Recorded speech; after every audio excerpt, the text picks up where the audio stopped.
1వ అధ్యాయం 19. చిన్నదే ఇది. యథా ఏవ ఆదర్శ మధ్యస్థే. ఒక్క నిమిషం. 1వ అధ్యాయం అంటే అష్టావక్ర గీత 1వ అధ్యాయం 19వ శ్లోకం. చాలా చిన్న శ్లోకం. యథా ఏవ ఆదర్శ మధ్యస్థే.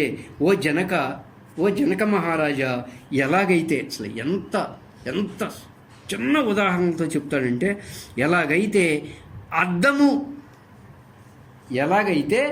అద్దము మధ్య భాగంలోని ప్రతిబింబమునందు ఆ ప్రతిబింబం చుట్టూ అద్దం లక్షణం వ్యాపించి ఉంటుందో, తథా ఏవ అలాగే అంతఃశరీరే నీలోనూ నీ చుట్టూ కూడా విశ్వ చైతన్యమే ఉంది.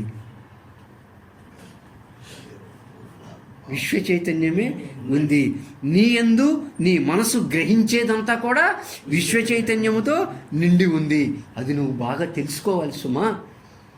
విశ్వ చైతన్యమే నీలో జీవ చైతన్యంగా ఉంది.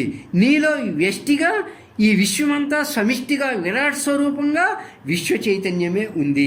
ఆ భావన నీకు ఏర్పడింది అంటే సమస్త జీవరాశులు కూడా ఈ విశ్వ చైతన్యం నుంచే వచ్చినవే అన్న ఆలోచన నీకు కలుగుతుంది.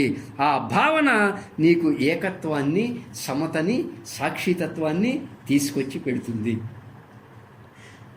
ఇది 1వ అధ్యాయం